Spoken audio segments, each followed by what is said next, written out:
The email from my mother arrived just as I was closing the biggest deal of my career, a six-figure website redesign contract that would finally launch my agency into legitimacy. Her words glowed cold on my screen. "Marcus is devastated you're selling the house. He says you're being unreasonable and hurting the children. I've offered to help with his lawyer fees. My name is Elena. I'm 34 and a divorced mother of 2. This is the story of how I finally chose the success that mattered." Before we jump back in, tell us where you're tuning in from, and if this story touches you, make sure you're subscribed, because tomorrow, I've saved something extra special for you. For months before landing this contract, I'd noticed the deepening alliance between my ex-husband and my mother, Patricia, their weekend coffee meetups while she was just visiting the grandkids. The knowing glances when I'd mention my struggling business, the way she'd casually ask, "Wouldn't it be easier to let Marcus handle the finances again?" As if my 4 years of post-divorce independence were just an extended tantrum. My ex-husband had always been the golden child-in-law. His Ivy League business degree and corporate job title were perfect additions to my mother's carefully curated family image. The fact that he'd systematically undermined my confidence for 8 years of marriage, controlled our finances down to the penny, and had an emotional affair with his assistant were mere rough patches in my mother's eyes. "Marriage takes work, Elena," she'd remind me during those dark months after I discovered the text messages. "Your father and I didn't raise a quitter." I'd tried anyway, dragging Marcus to 3 different marriage counselors while juggling our 2 children, Lily and Noah, aged 7 and 5. I'd smiled through family dinners where my mother would subtly praise Marcus's latest promotion while asking pointed questions about my little website hobby that was bringing in barely enough to cover childcare. "Maybe it's time to consider something more stable," she'd suggest, refilling Marcus's wine glass with practiced grace. "The children need security." The final straw came when I discovered Marcus had been hiding money in separate accounts for years. Not just savings. Substantial investments in property purchased solely in his name while I'd been scrimping on groceries and putting off dental work. My lawyer called it financial infidelity. My mother called it smart planning. When I filed for divorce, my mother's disappointment arrived before the court papers. "You're throwing away everything we worked for," she said, her voice tight with controlled anger. "What will people think?" The divorce settlement left me with primary custody, child support that barely covered essentials, and our family home with a mortgage I could barely afford on my fledgling business income. Marcus walked away with his hidden assets intact, and a narrative that painted him as the reasonable one who, quote, "just wanted what was best for the children." My mother, to my shock, became his most vocal supporter. "He still loves you," she'd insist during our increasingly strained phone calls. "He's just protecting his interests. That's what responsible fathers do." Each time, I'd hang up and stare at my design sketches, at the business plan I'd pieced together between school pickups and homework help, and wonder if I was being selfish. If stability with a controlling husband might have been better than this constant financial tightrope walk. On particularly bad nights, after the children were asleep, I'd open my laptop and scroll through job listings. Corporate marketing positions with steady paychecks and benefits. The kind of financial security my mother prized above all else. The kind that would require abandoning the creative agency I'd dreamed of since college. The kind that would mean admitting Marcus and my mother were right about my capabilities. Instead, I'd close the browser and work until midnight on client proposals, social media strategies, website wireframes, anything to grow my business inch by painful inch. I converted our dining room into a home office, explaining to the children that Mommy's work table was not for coloring, though I kept a special drawer of supplies for them just in case.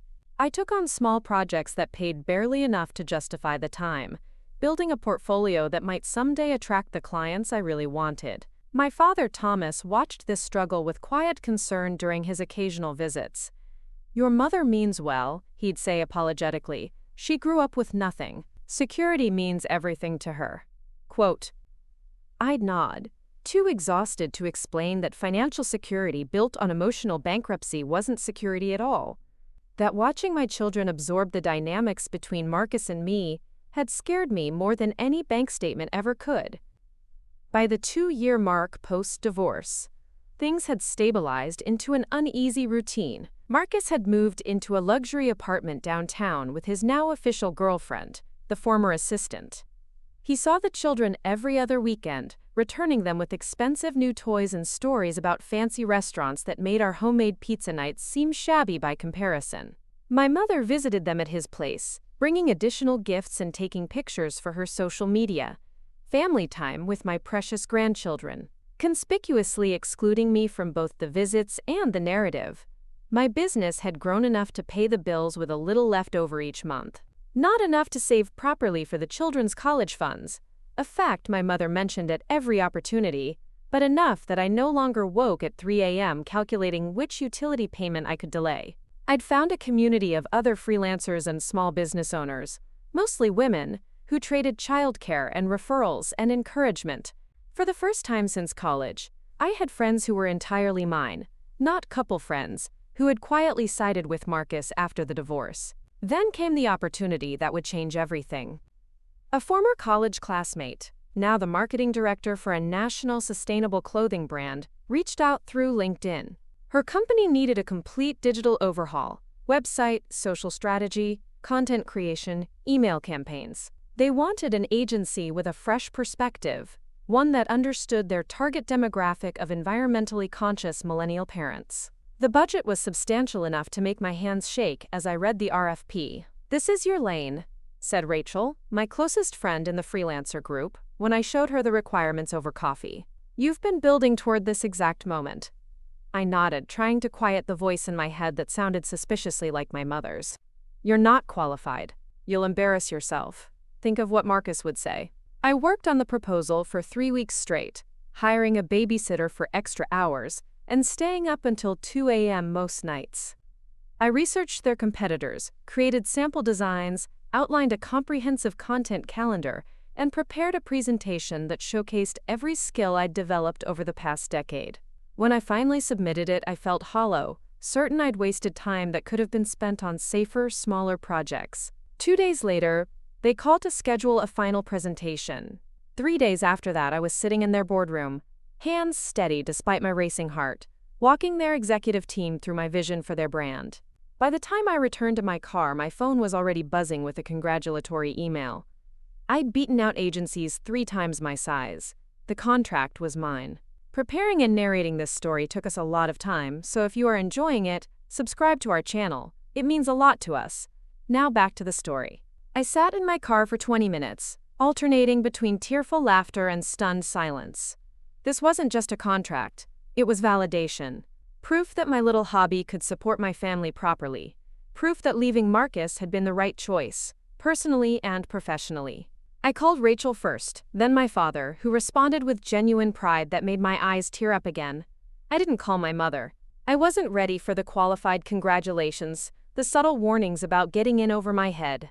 Instead, I picked up the children early from school, took them for ice cream, and explained that Mommy's business was growing, which meant some changes were coming. Good changes, I promised, watching their little faces process this information. We might be able to move to a house with a backyard. Something I'd promised them for years but had never been able to afford. The reality of my new financial situation took weeks to fully process. The contract would pay out in installments, but even the initial deposit was more than I typically earned in 2 months. After setting aside money for taxes and reinvestment in the business, I met with a financial advisor for the first time in my adult life. We discussed savings plans, college funds, and most significantly, selling the too large, too expensive family home that had been draining my resources since the divorce. The house had become a symbol of my failed marriage, filled with memories of arguments behind closed doors and tense family dinners. It was in an upscale neighborhood my mother approved of, with good schools that Marcus had insisted upon, but the mortgage consumed nearly 50% of my monthly income. My financial advisor was unequivocal. Downsizing would accelerate my path to genuine financial security. I found a charming 3-bedroom townhouse closer to the children's school, with a small but usable backyard and a finished basement I could convert into a proper office. The mortgage would be 40% less than my current payment. The homeowners association covered exterior maintenance, a task I'd been neglecting due to time and budget constraints. The children would have to share a bathroom, but they'd each have their own bedroom and a community pool within walking distance. When I listed the family home, I texted Marcus as a courtesy. His response was immediate and hostile. "You can't do this without consulting me. The children need stability." I reminded him that the settlement gave me sole ownership and decision-making power regarding the house. He escalated to a phone call, his voice taking on the controlled, reasonable tone he used when most angry. "This is exactly why I worried about leaving financial decisions in your hands," he said, each word precisely calibrated to wound. "You get one decent client and immediately make drastic changes that will disrupt the children's lives. This is impulsive and irresponsible." I ended the call before he could continue, a small act of self-preservation that would have been impossible during our marriage. Within hours, my mother called. I let it go to voicemail, already knowing what she would say. Her message didn't disappoint. "Elena, Marcus is beside himself about the house. He says you didn't even discuss it with him first. After everything he's done to support you and the children, don't you think he deserves some input? Call me back immediately." I didn't. Instead, I worked late into the night on the first deliverables for my new client, creating the foundation for a project that would eventually become the centerpiece of my portfolio. When I finally checked my email before bed, I found the message from my mother informing me that she was helping Marcus with lawyer fees to, quote, "protect the children's interests." The betrayal shouldn't have stunned me. It was merely the culmination of 2 years of my mother consistently choosing Marcus's side, of prioritizing her image of family stability over my actual well-being. Yet seeing it written so plainly, her willingness to financially support legal action against her own daughter, crystallized something that had been forming inside me for years. The understanding that her love, like Marcus's, came with conditions I could never satisfactorily meet. The following morning, I forwarded the email to my lawyer with a brief note asking about my legal standing regarding the house sale. Her response was reassuring. The divorce settlement was clear, and Marcus had no grounds to interfere. "Forward any further communications from either of them to me," she wrote. "And Elena, congratulations on the contract. You've earned this win."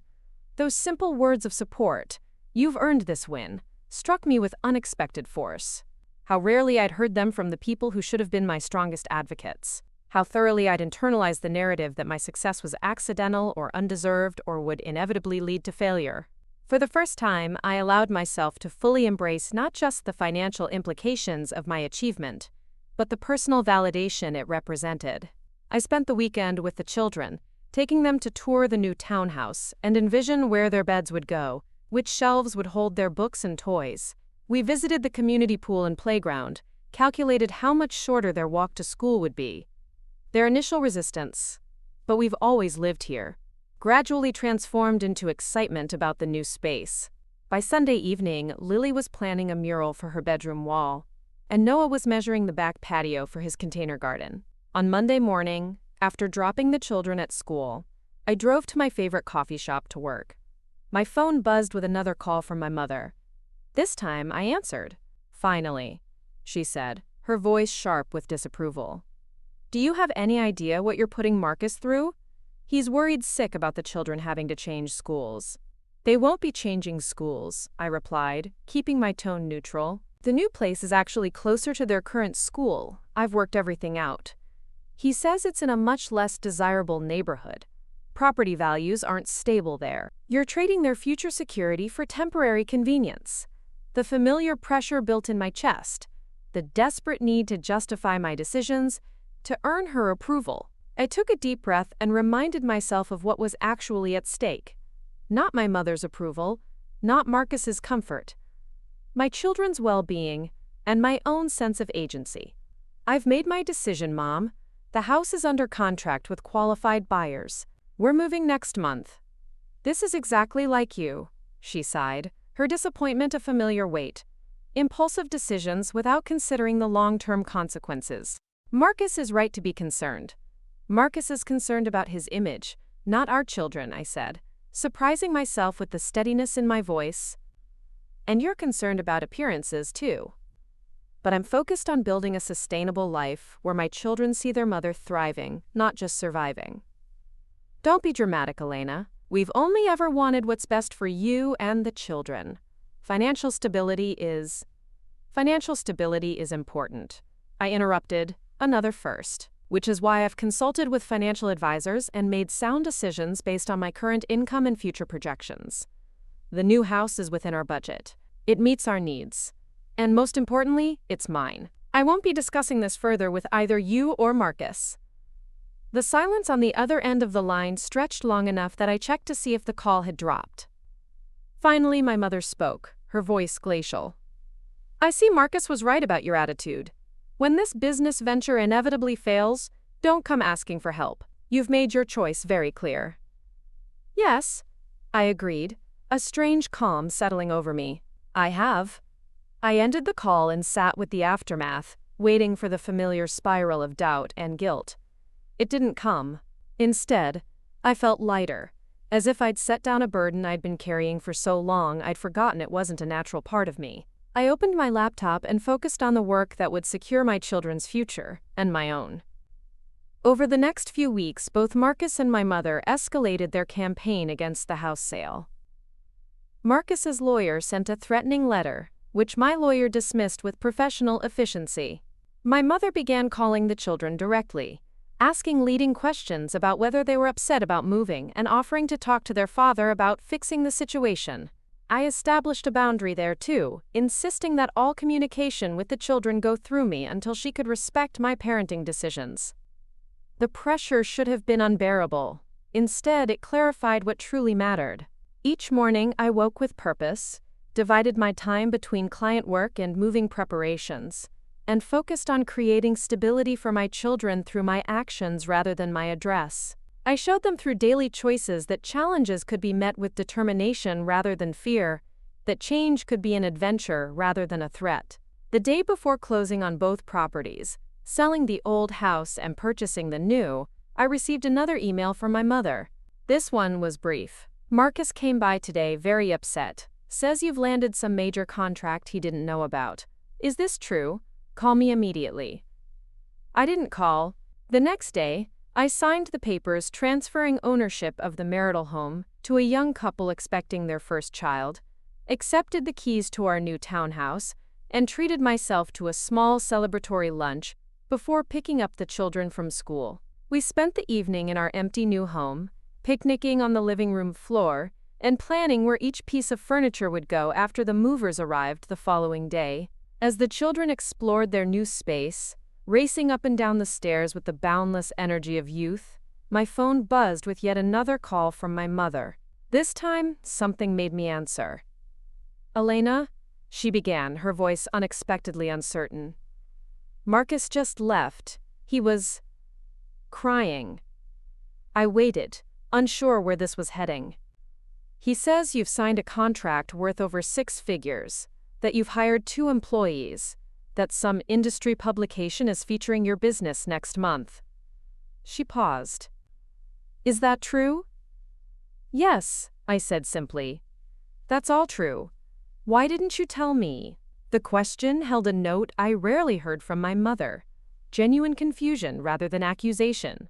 Would you have believed me? I asked. Or would you have told me it wouldn't last, that I was getting ahead of myself, that I should stick with something safer? The silence that followed contained the truth we both recognized. Finally, she spoke again. I didn't think you could do it, she admitted quietly. I thought you needed Marcus's stability. I thought you were being stubborn, refusing to see that you couldn't manage on your own. I know that's what you thought, I replied. It's what he thought too. It's even what I thought sometimes. But I was wrong. We were all wrong. I heard her inhale sharply, then exhale slowly. When she spoke again, her voice held a tentative quality I couldn't remember hearing before. The children, are they happy about the new house? It was a small opening, but it was something. They are now. Change is hard, but they're resilient. They're excited about the pool and being closer to school. I see. Another pause. Perhaps I could. Come see it sometime, when you're settled. It wasn't an apology. It wasn't even a clear acknowledgement of how deeply she'd betrayed me by siding with Marcus against me. But it was a step towards something different, something potentially healthier. That would be fine, I said carefully, but I need you to understand something first. This is my home. My decision. My success. If you want to be part of our lives, you need to respect that. I'll try, she said, the words sounding foreign in her mouth. Marcus was so certain you were making a terrible mistake. He made it sound so reasonable. Marcus is very good at sounding reasonable. I agreed. It's how he controlled me for 8 years. It's how he nearly convinced me to give up on myself. Oh, she said softly, and in that single syllable I heard the first glimmer of understanding. Not complete comprehension, not yet, but a crack in the certainty that had defined her perspective on my marriage and divorce. We spoke for a few more minutes, the conversation careful but less combative than any we'd had in years. When we hung up, I stood in the kitchen of my new home, my chosen home, and felt the first tentative hope that my mother might eventually become a true ally rather than a reluctant participant in my life. That night, after the children were asleep in their new rooms, I sat on the back patio with a glass of wine, looking at the small garden space that would soon hold Noah's vegetable containers and Lily's wildflowers. My phone buzzed with a text from Rachel. "How's the first night in the new castle?" I smiled and replied, "Perfect. Exactly where we need to be." The journey had cost me the false security of a too expensive house and the conditional support of people who couldn't see my worth beyond my marital status. But it had given me something money couldn't buy. The knowledge that I was enough, exactly as I was. That my children were learning from my example how to trust themselves, how to build a life based on authentic choices rather than others' expectations. My secret success wasn't just the 6-figure contract or the growing client list, or even the new home within our means. It was the inner certainty that had finally taken root after years of doubt. The understanding that the only validation that truly mattered was the kind I gave myself, reflected in the proud eyes of my children as they watched their mother build something beautiful from the ruins of what had been expected of her. The buzzing of my phone pulled me from a deep focus on the brand redesign I'd been crafting for my new client. Marcus's name flashed on the screen. The third call in an hour. I let it go to voicemail again, my attention returning to the color palette that would define my biggest project to date. The irony wasn't lost on me. 2 years ago, I would have abandoned anything to answer his call, desperate for his approval. Now, his urgency barely registered against the importance of my work. Before we jump back in, tell us where you're tuning in from. And if this story touches you, make sure you're subscribed, because tomorrow, I've saved something extra special for you. When my phone finally went silent, a text appeared. "We need to talk about what you told your mother." "This has gone far enough, Elena." I placed the phone face down on my new desk in my new office in our new townhouse, each element a testament to choices he hadn't controlled. The familiar knot of anxiety that once accompanied his demands had dissolved into something stronger. The quiet certainty that his urgency wasn't my emergency. The past 3 weeks since moving had been a revelation. The children had adapted to the new space with surprising ease, discovering the joys of the community pool and the short walk to school. Lily had covered one wall of her bedroom with a hand-painted forest scene, her artistic talents flourishing in a space that felt truly hers. Noah had established a container garden on our small patio, proudly monitoring the growth of his cherry tomatoes and snap peas. Their resilience humbled me daily. My business had expanded beyond my most ambitious projections. The sustainable clothing brand contract had led to 2 referrals, smaller projects, but with established companies willing to pay premium rates for the quality they'd seen in my portfolio. I'd hired a part-time graphic designer and a virtual assistant, investments that freed me to focus on strategy and client relationships while maintaining reasonable work hours. For the first time since before my marriage, I was creating rather than merely surviving. The industry publication feature was scheduled for the following month, a profile highlighting women-owned agencies that were disrupting traditional marketing approaches.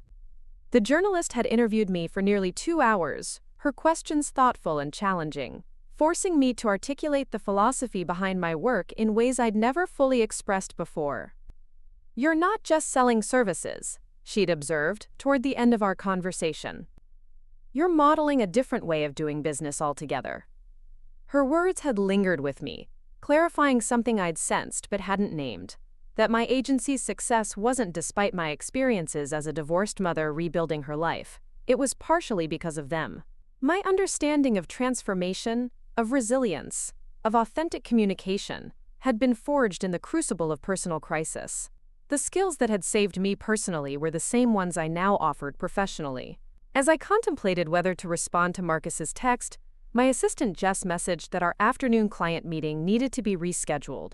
The unexpected free time felt like a gift, perhaps an opportunity to pick up the children early and take them for ice cream, a small tradition we'd established to mark good news or completed projects.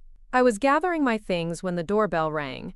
Through the peephole, I saw Marcus standing on my front step, his posture rigid with the controlled anger I knew too well. My first instinct was not to answer, to wait until he left, but something stopped me, the realization that I was no longer afraid of his disapproval. I opened the door but didn't invite him in.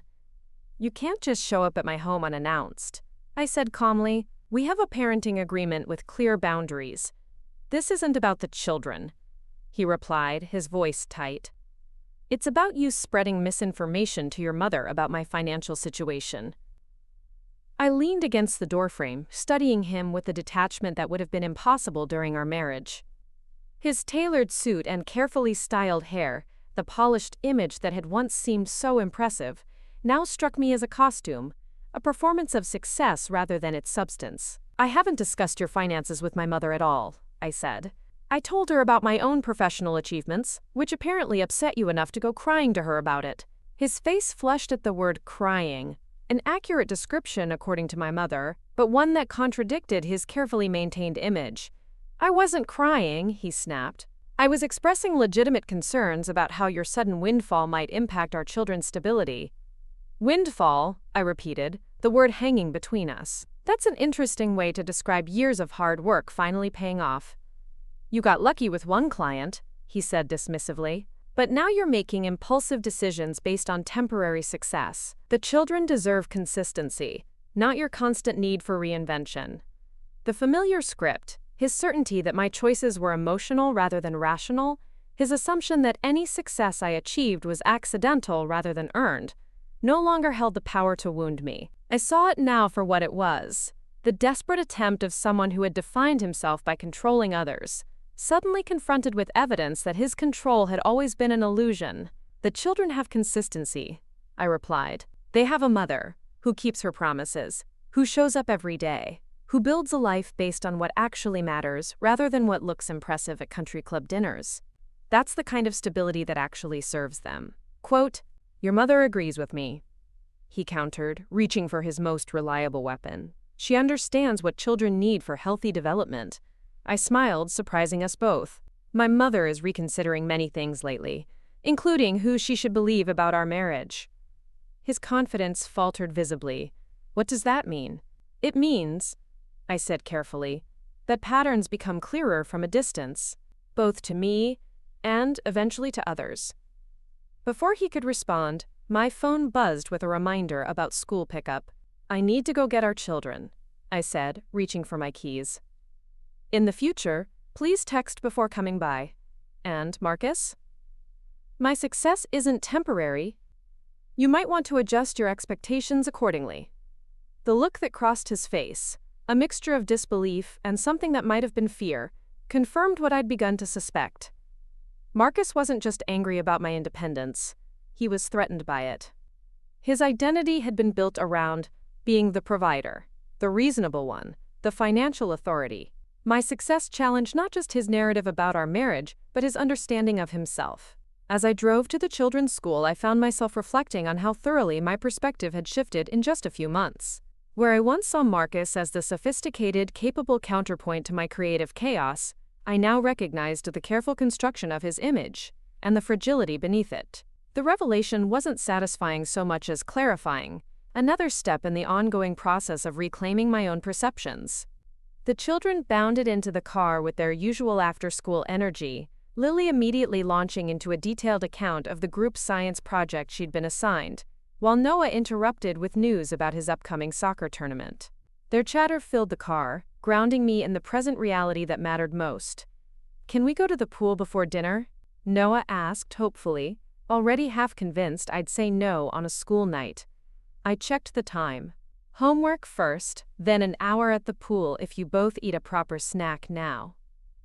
Their cheers felt like validation of the most important kind. We were finding our rhythm in this new life, a balance of responsibilities and joy, of structure and spontaneity. The children were thriving not despite the changes but partially because of them, witnessing firsthand that challenges could lead to growth rather than defeat. At home, I set them up with healthy snacks and homework support, trying not to hover, as Lily worked through a math problem that had stumped her earlier in the day. When she figured it out on her own, her triumphant smile mirrored what I felt each time I navigated a business challenge without falling back on old patterns of self-doubt. Preparing and narrating this story took us a lot of time, so if you are enjoying it, subscribe to our channel. It means a lot to us. Now back to the story. While the children swam later that evening, supervised by Rachel who had stopped by to discuss a potential collaboration, I checked my email and found a message from the journalist writing the industry profile. She'd attached a draft for my review, with a note expressing particular interest in the section about balancing professional growth with single parenthood. Your perspective on building a business that complements rather than competes with family life is refreshing, she wrote. There's real wisdom here that our readers will value. I scanned the article, struck by how different the person described on the page seemed from the woman I'd been just 2 years earlier. The Elena in this profile was insightful, strategic, purposeful, a business owner with a clear vision and the determination to realize it. There was no hint of the self-doubt that had characterized so much of my adult life, no trace of the person who had believed herself incapable of financial independence. The truth, of course, was more nuanced. I still had moments of uncertainty, still sometimes woke at 3 a.m. wondering if I'd taken on too much responsibility or made promises I couldn't keep. The difference wasn't the absence of doubt, but my relationship to it, recognizing it as a natural part of growth rather than evidence of fundamental inadequacy. The sound of children's laughter floated up from the pool area, punctuated by Rachel's encouraging voice as Noah attempted to perfect his cannonball technique. The simple joy of that moment, my children safe and happy, my friend generously supporting us, my work fulfilling and valued, felt like wealth of a kind Marcus had never understood, and my mother was only beginning to recognize. My phone buzzed with a text from my mother. Having dinner with your father tonight. He wants to see the new place this weekend. Is Saturday afternoon good? The message was notably free of commentary about Marcus or the house, a small but significant shift in our communication pattern. I texted back a simple, "That works," 2 p.m., and received a thumbs-up emoji in response. The prospect of my parents visiting, particularly my father, who had remained largely silent throughout the divorce and its aftermath, carried a mixture of hope and apprehension. My father had always been the peacekeeper in our family, rarely challenging my mother's judgments directly, but occasionally offering quiet support when her criticism became too pointed. His decision to join her for this first visit to the new townhouse suggested a shift in their dynamic that I couldn't quite interpret. Saturday arrived with the nervous energy of a significant occasion. The children helped clean the common areas, motivated by the promise of showing their grandfather the container garden and community pool. I prepared a simple afternoon tea, arranging cookies on my grandmother's china plates, one of the few family heirlooms I'd insisted on keeping in the divorce settlement. When my parents arrived precisely at 2 p.m., the awkwardness was immediate, but not overwhelming. My mother's gaze swept critically over the townhouse's modest exterior before settling into a neutral expression that required visible effort to maintain. My father, by contrast, seemed genuinely curious, complimenting the landscaping and asking Noah about the varieties of plants in his containers. "It's smaller than I expected," my mother said as she entered the living room, the comment clearly intended as criticism, but landing more as observation. "It's exactly the right size for us," I replied, gesturing toward the open-concept kitchen and dining area. "No wasted space to clean or heat or fill with furniture we don't need." She nodded stiffly, her expression softening slightly, as Lily proudly showed off the reading nook we'd created under the stairs, complete with cushions and string lights. "You've always had an eye for making spaces cozy," my mother admitted, touching the handmade quilt draped over the bench. The children led their grandparents on an enthusiastic tour, pointing out improvements we'd made and features they particularly loved. My father asked thoughtful questions about the neighborhood and schools, while my mother's comments gradually shifted from thinly veiled criticism to reluctant appreciation of specific design choices. When the children took my father to see the pool, leaving my mother and me alone in the kitchen, the silence stretched uncomfortably between us. I busied myself preparing tea, unsure how to navigate this fragile truce. "Marcus called me again yesterday," she finally said, her voice carefully neutral. I continued arranging cookies on the plate, determined not to react defensively. "Oh?" He wanted to know if I'd seen the new place yet. Said I should ask you about the neighborhood crime statistics. I set down the plate and turned to face her directly. "And what did you say?" Something flickered across her expression. Perhaps recognition of the position she'd placed herself in by acting as intermediary in our conflicts. I told him I'd be seeing it today and would form my own opinion. It wasn't exactly taking my side, but it wasn't automatically taking his either. From my mother, this constituted significant progress. "The neighborhood is safer than the old one," I said simply. "Lower crime rates, better street lighting, more families with children." I researched extensively before making an offer. She nodded slowly. "Your father did mention something about property values increasing here over the past few years. Apparently there's a tech company opening offices nearby." The acknowledgement that I might have made a sound financial decision and that my father had researched it independently felt like a small victory. Before I could respond, the back door burst open with the children's excited voices as they showed my father the patio furniture we'd assembled together from a kit. "Elena," my father called, his voice warmer than I'd heard it in months. "Noah tells me you designed a website for that outdoor clothing company I like. The one with the lifetime guarantee on everything." "Summit Outfitters?" "Yes, they're part of the same parent company as my main client," I confirmed, surprised he'd made the connection. "Smart move," he nodded approvingly. "Quality outfit, built to last." Coming from my fiscally conservative father, this constituted high praise indeed. Over tea and cookies, the conversation gradually relaxed into something approaching normal family interaction.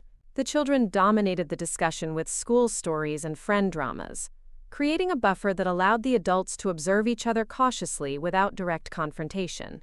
As they prepared to leave, my father pulled me aside while my mother helped the children package cookies to keep. "Your mother mentioned that feature article coming out," he said quietly. "The business one. I'd like to read it when it's published."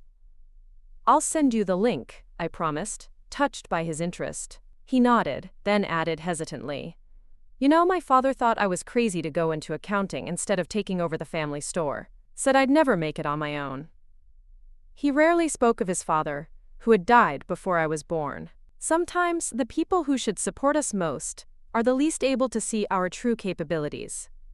The unexpected parallel to my own situation left me momentarily speechless. Before I could respond, he patted my shoulder awkwardly and moved toward the door where my mother was waiting.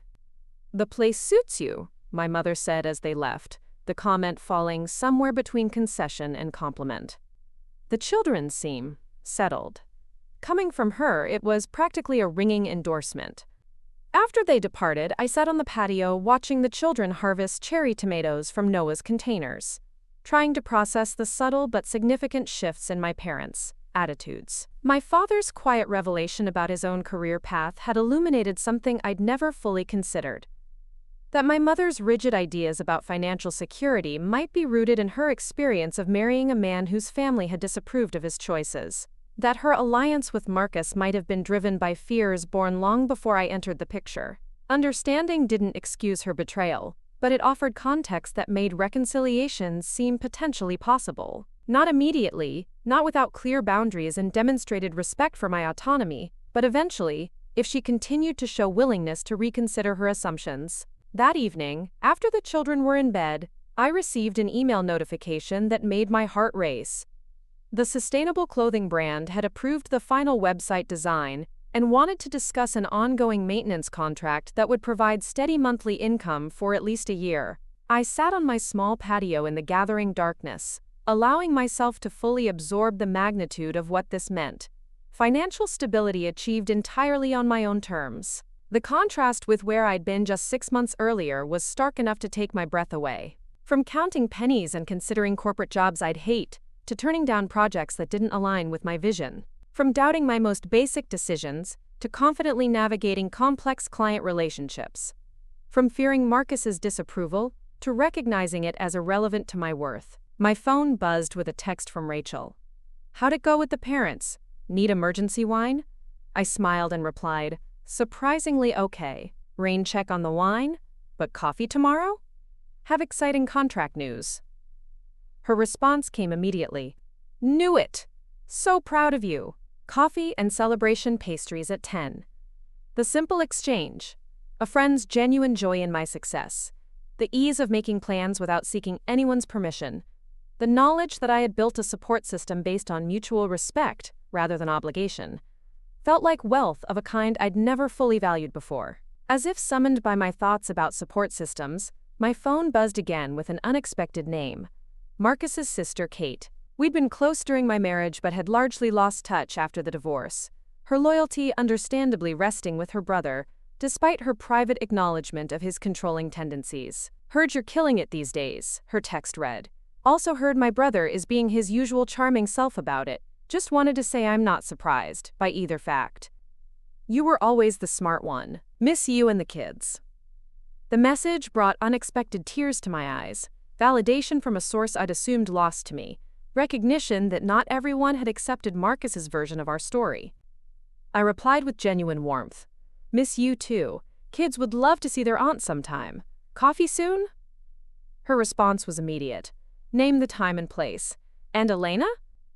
I'm really proud of you."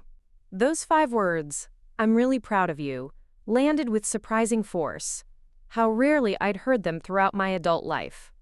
How thoroughly I'd internalized the narrative that my creative pursuits were indulgences rather than valuable contributions. How completely I'd accepted that financial security could only come through conventional paths. I was somehow too flawed to follow successfully. The accumulating evidence to the contrary, the thriving business, the healthy children, the reclaimed friendships, the growing professional reputation, was becoming impossible for anyone to dismiss, including those who had been most invested in the narrative of my inadequacy, including most importantly myself. The buzz of another incoming text interrupted my reflections. This one, from my mother. "Your father was impressed with your new place. Says the children seem happy, he's looking forward to reading that article." It wasn't an apology for siding with Marcus against me. It wasn't even direct acknowledgement of my success. But it was communication free of criticism or comparison, a message that simply conveyed information without judgment. From my mother, this constituted a seismic shift. I texted back, "Thanks for coming today." It meant a lot to the children. Boundaries remain necessary, but perhaps they didn't need to be quite as rigid as I'd initially thought. Perhaps there was room for a new type of relationship.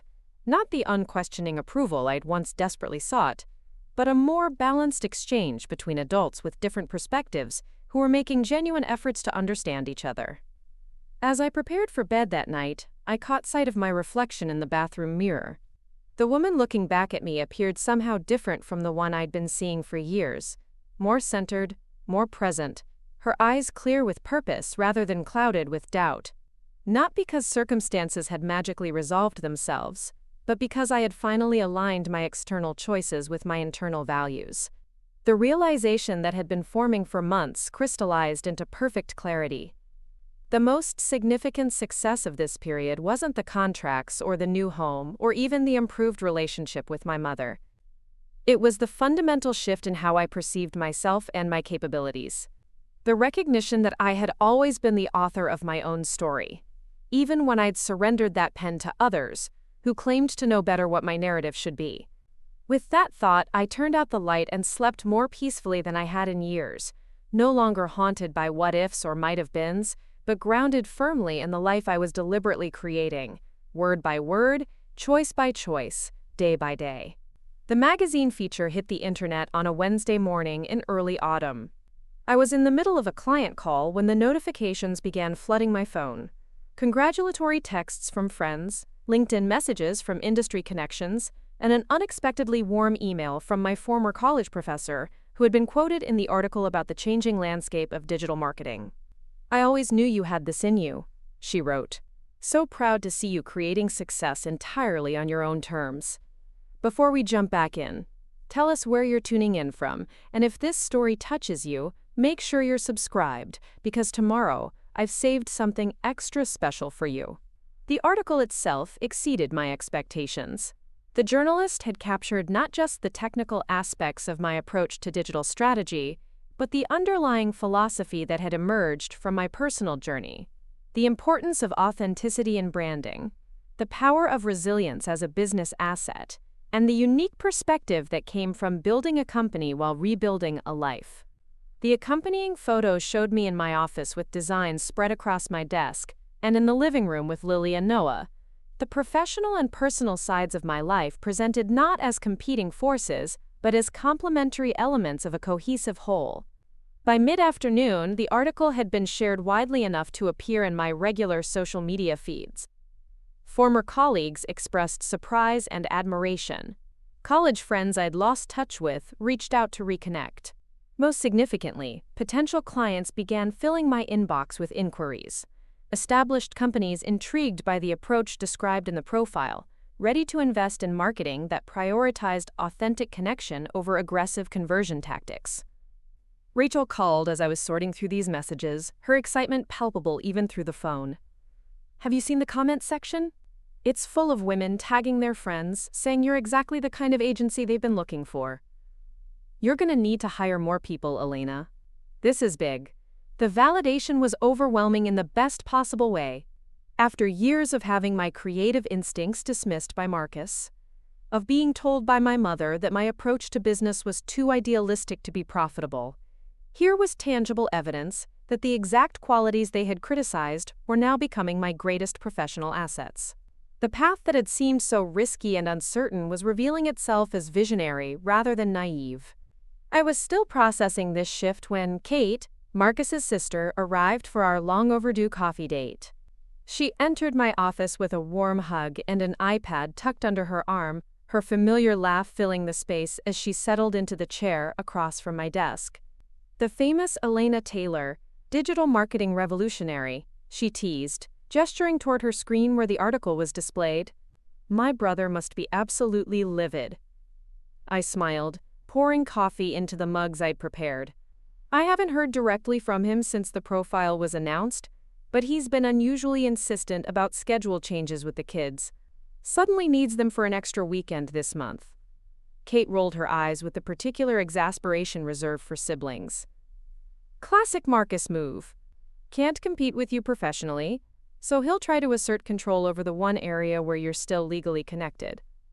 She accepted the coffee with a grateful nod.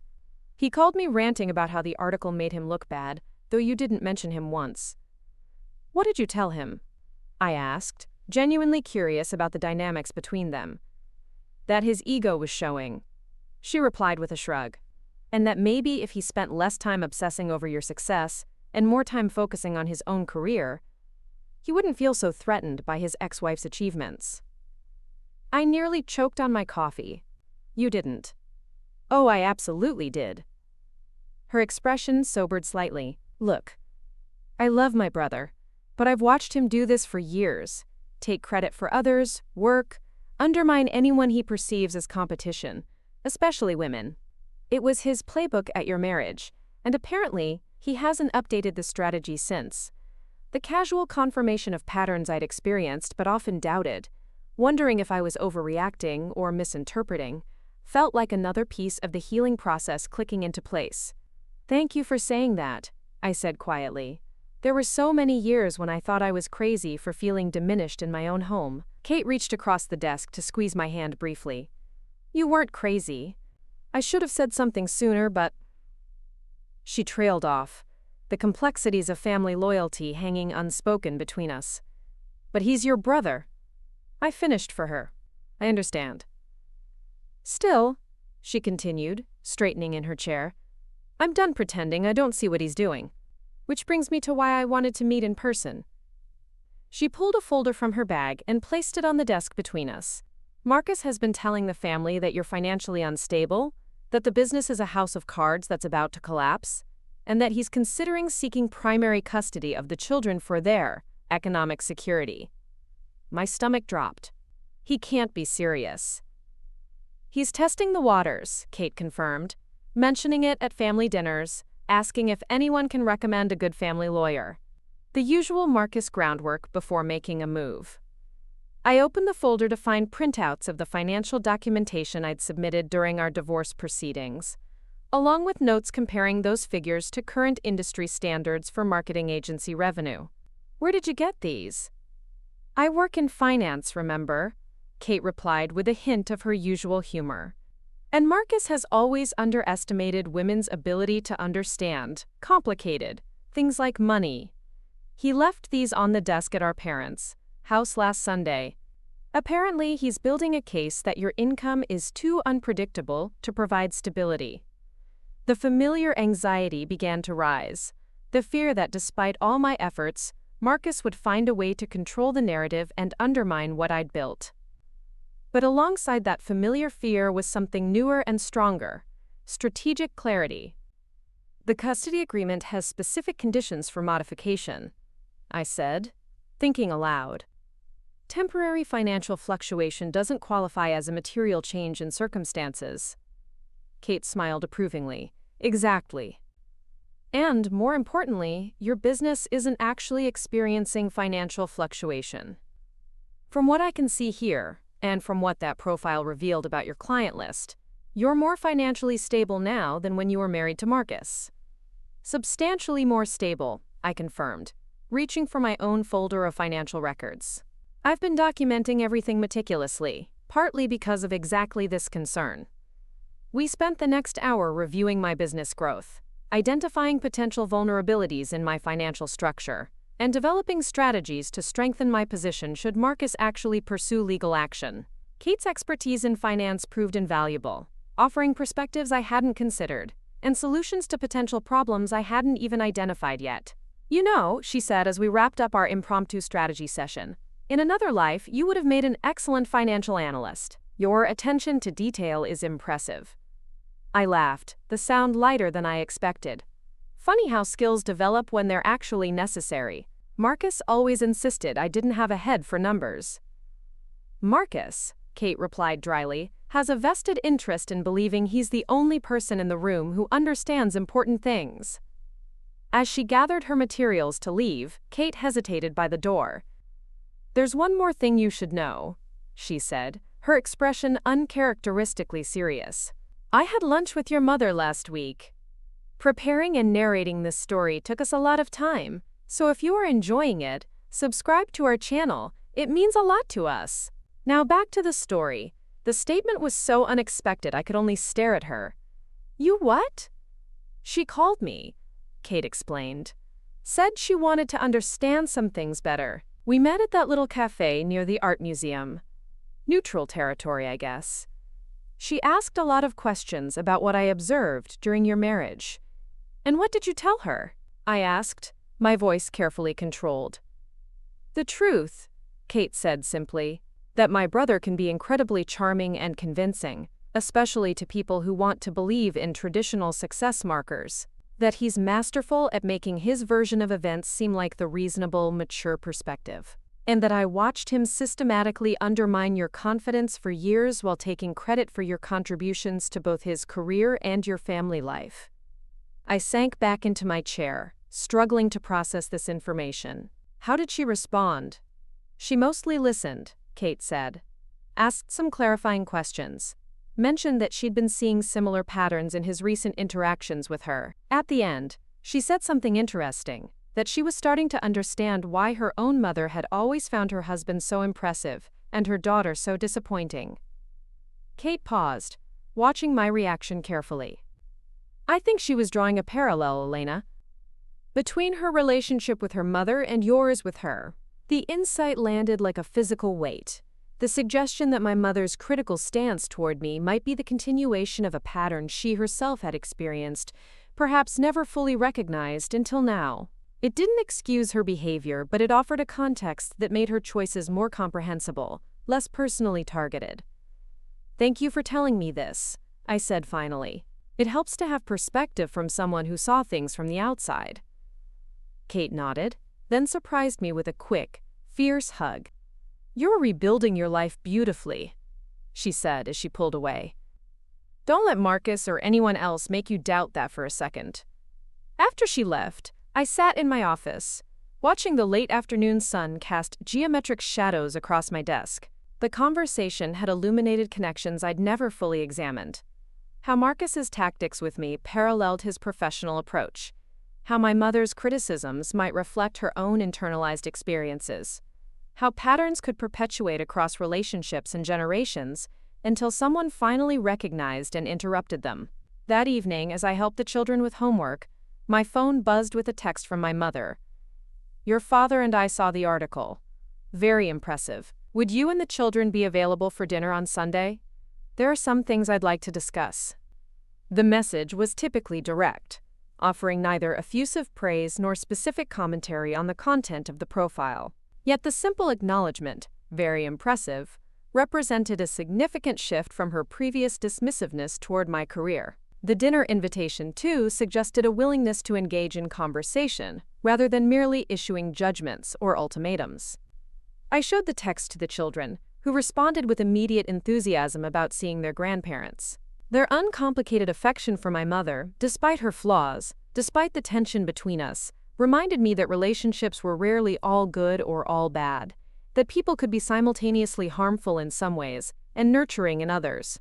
The realization didn't diminish the importance of boundaries, but it did suggest that rigidity might sometimes prevent growth that could benefit everyone involved. "We'd love to come," I texted back. "The children are excited to see you both. What can we bring?" Sunday dinner unfolded with surprising ease. My father grilled steaks while Noah proudly harvested herbs from a small container he'd brought as a gift from my mother's kitchen. Lily helped set the table with the formal dinnerware usually reserved for holidays, carefully arranging the napkins in elaborate folds she'd learned from a YouTube tutorial. The ordinary domestic scene carried extraordinary significance, given the distance we'd all traveled to reach this moment of tentative reconciliation. After the meal, my father took the children to the backyard to identify constellations in the early evening sky, an activity that had been a special bond between them since Lily was a toddler. My mother and I remained at the table, the remnants of dessert between us, neither quite ready to break the fragile peace with difficult conversations. "The article captured your vision well," my mother finally said, her fingers tracing the edge of her coffee cup. "The way you've integrated your personal experience into your professional approach, it's unique, valuable." The acknowledgement, so different from her usual focus on traditional metrics of success, left me momentarily speechless. "Thank you," I managed finally. "That means a lot coming from you." She nodded, her gaze fixed somewhere beyond my shoulder. "I spoke with Marcus's sister recently," she continued, confirming what Kate had already told me. "She provided some perspective I hadn't considered." "About Marcus?" I asked carefully. "About many things." My mother's eyes finally met mine directly. "Including how similar my relationship with you has been to my mother's relationship with me. The constant criticism disguised as helpful guidance. The moving goalposts for what constitutes acceptable achievement." She paused, her composure wavering slightly. The fundamental inability to see my daughter clearly because I was looking through lenses ground by someone else's expectations. The admission, so unexpected, so unprecedented in our relationship, momentarily stole my breath. "Mom, Please," she interrupted gently. "Let me finish while I have the courage."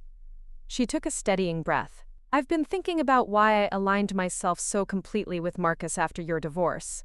Why I was so quick to believe his version of events over yours. It would be easy to say it was about financial security or traditional values, but the truth is more uncomfortable." She looked down at her hands, now clasped tightly on the table. "I recognized in Marcus the same qualities I've always valued in myself: certainty, strategic thinking, unwavering confidence. And I recognized in you the qualities I was taught to suppress: creativity, intuition, emotional intelligence." Her voice grew quieter. It was easier to believe he was right than to question whether everything I'd built my life around might be incomplete. The vulnerability in her admission, the raw honesty from a woman who had always presented absolute certainty, moved me in ways I hadn't anticipated. "We all have blind spots," I offered, the words inadequate but sincere. "Some blind spots cause more damage than others," she replied. "I owe you an apology, Elena, for doubting your judgment about your marriage, for undermining your confidence when you needed support, for making financial threats when your son was in crisis." She looked up, her eyes bright with unshed tears. "I'm deeply sorry." In all my imagined scenarios of reconciliation with my mother, I had never envisioned this level of self-reflection, this willingness to acknowledge specific harms rather than offering vague regrets. The apology created space for something new between us, not the uncomplicated closeness we'd never actually had, but the possibility of a relationship based on mutual respect rather than conditional approval. "Thank you," I said simply. "That means more than I can express." "I'd like to do better," she continued. "To be a grandmother who supports the values you're teaching your children, not one who undermines them. To be a mother who celebrates your success instead of questioning it." She hesitated, then added, "I can't promise I'll never slip into old patterns, but I can promise to listen when you tell me I have."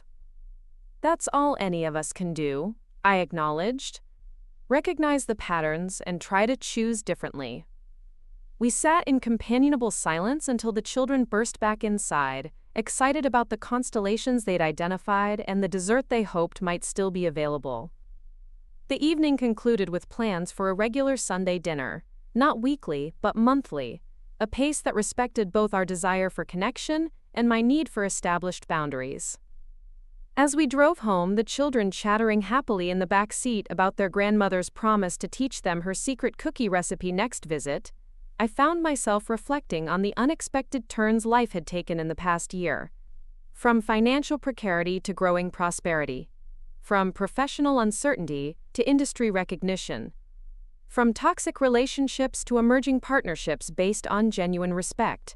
None of it had come easily or without painful confrontations and difficult choices. But each step had led me closer to a life aligned with my deepest values, rather than others' expectations. The following week brought another unexpected development. Marcus requested a meeting, not through lawyers or heated text exchanges, but through a formal email that acknowledged his recent behavior had been reactive and expressed a desire to establish a more productive co-parenting relationship. His tone was noticeably different from his previous communications, less demanding, more reflective, almost humble in its admission that recent events had prompted some personal reconsideration. I approached the meeting with cautious optimism, arranging to meet at a neutral coffee shop rather than either of our homes. Marcus arrived precisely on time, dressed more casually than his usual business attire, the absence of his typical power suit somehow symbolic of a different approach. "Thank you for agreeing to meet," he began, his usual confident demeanor tempered by what appeared to be genuine nervousness. "I've been doing some thinking, well, some work actually, with a therapist, about patterns in my relationships, about control issues." He cleared his throat. "About how I've treated you specifically." The admission stunned me into silence. In all our years together, Marcus had consistently rejected suggestions of therapy, dismissing psychological insights as soft science, compared to the concrete realities of business and finance. "I saw the article," he continued when I didn't immediately respond, "about your agency, about your approach to authentic communication." He paused, seeming to choose his words with unusual care. It made me realize how little authenticity has factored into my own communications, especially with you and the children. "What are you saying exactly?" I asked, keeping my tone neutral despite the internal turbulence his words were creating. "I'm saying that I owe you an apology," he replied, meeting my gaze directly. "For undermining your confidence during our marriage. For turning your mother against you after our divorce. For threatening legal action regarding custody when what I was really feeling was—" He hesitated. jealousy. About your success. About how well you're doing without me. The admission, so contrary to the image Marcus had always projected of unshakable confidence and rational superiority, left me momentarily speechless. That's unexpected. I finally managed. A small, self-deprecating smile crossed his face. Believe me, it was unexpected for me too. My sister had some choice words for me after your profile was published. Made me see some things I've been avoiding for a long time. Kate has always been perceptive, I acknowledged, remembering her fierce defense of me during our recent conversation. She has, Marcus agreed, and brutally honest when necessary. He took a deep breath. I want to be clear. I'm not expecting this conversation to instantly repair our relationship or erase the harm I've caused. I just wanted to acknowledge that harm directly and let you know that I'm working on changing the patterns that created it. The sincerity in his voice, so different from the calculated persuasiveness I'd grown accustomed to during our marriage, suggested a genuine shift rather than a tactical maneuver. Whether this change would prove lasting remained to be seen, but the mere fact of its occurrence offered hope for a co-parenting relationship less defined by conflict and control.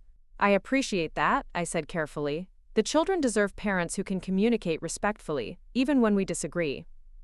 They do, he nodded, and they deserve a father who can acknowledge their mother's accomplishments without feeling threatened by them. He paused, then added with visible effort. You've built something remarkable, Elena. Something entirely your own. I should have supported that capacity in you long ago.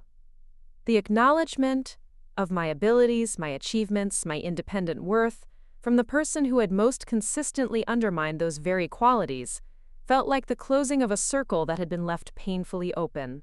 Not a restoration of what had been broken, but the completion of a necessary separation, allowing both of us to move forward with greater clarity and, potentially, greater compassion. Our conversation continued for nearly an hour, touching on practical co-parenting matters but focusing primarily on establishing new patterns of communication. By the time we parted, we had agreed to use a co-parenting app for scheduling and logistics, reducing the opportunities for miscommunication or manipulation. We had established clear boundaries around discussing each other with the children and with extended family. Most significantly, we had acknowledged the possibility that growth and change were possible, even after years of entrenched patterns. As autumn deepened toward winter, these shifts in my most challenging relationships paralleled the continued growth of my business. The agency expanded to a team of 6, requiring a move to a small but stylish office space in a converted industrial building downtown. I established regular office hours that allowed me to be home when the children returned from school most days, creating a sustainable balance that honored both my professional ambitions and my parenting priorities. The children thrived in this new environment of reduced conflict and increased stability. Lily's artistic talents blossomed under the guidance of an after-school program I could now easily afford. Noah's interest in environmental science deepened through a weekend workshop series at the local nature center. Both developed a quiet confidence that reminded me of their resilience and adaptability, qualities I hoped they would carry forward into their adult lives. My relationship with my mother continued its careful evolution toward mutual respect. Our monthly dinners became opportunities for genuine connection rather than performance or judgment. She still occasionally slipped into old patterns of criticism disguised as concern, but increasingly caught herself mid-sentence, offering a rueful smile and a redirected question. I, in turn, found myself less reactive to her comments, more able to consider their intent rather than their impact. Most significantly, I discovered an unexpected gift in these reconstructed relationships. The energy liberated from constant defense and justification could now be directed toward creative pursuits and genuine connections. Without the drain of navigating toxic dynamics, my capacity for innovation in business, for presence with my children, for authentic friendships expanded dramatically. One evening in early December, as I reviewed the agency's year-end projections, figures that exceeded even my most optimistic forecasts, my phone buzzed with a text from Rachel. Saw the big announcement. Champagne celebration this weekend? So proud of you. She was referring to the press release that had gone public that morning. My agency had been selected to lead the rebranding campaign for a nationally recognized nonprofit organization dedicated to supporting single parents transitioning to financial independence. The contract represented not just substantial revenue but alignment with the values that had guided my own journey: authenticity, resilience, and the belief that personal challenges could become professional strengths when properly understood and integrated. As I typed a reply confirming our weekend celebration plans, I glanced up at the vision board hanging above my desk. A collage of images and words I'd created during those early difficult months after the divorce, when possibility seemed remote and survival consumed most of my energy. The central quote, clipped from a magazine and pasted in my own handwriting, had sustained me through countless moments of doubt. The most powerful story you'll ever tell is the one you choose to live. Looking at those words now, surrounded by evidence of promises kept and dreams realized, I felt a profound sense of completion. Not because the journey was over. There would always be new challenges, new growth edges, new opportunities to choose authenticity over approval. But because I had definitively answered the central question that had haunted my marriage, my divorce, and my early steps toward independence. Was I capable of creating success entirely on my own terms? The answer surrounded me.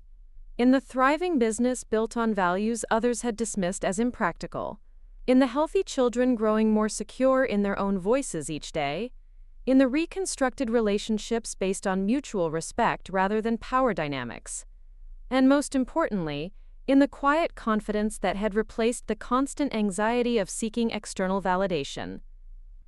My mother's betrayal in supporting my ex-husband had been painful, yet it had ultimately forced me to rely on my own judgment. When everyone around me questioned its validity, my secret success hadn't been secret at all. It had been visible to anyone willing to look beyond conventional markers of achievement to recognize the courage required to rebuild a life from its foundations. And that recognition, when it finally came, was all the sweeter for having been earned rather than granted. The true measure of success, I had discovered, wasn't financial security or professional recognition or even family harmony, though all were welcome companions on the journey. It was the profound freedom that came from authoring your own story, from refusing to surrender your narrative to those who could not recognize your unique gifts, from choosing each day to live by your deepest values rather than others' limited expectations. And that was a success no one could ever take away. Up next, you've got 2 more standout stories right on your screen.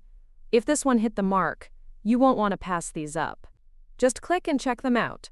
And don't forget to subscribe and turn on the notification bell so you don't miss any upload from us.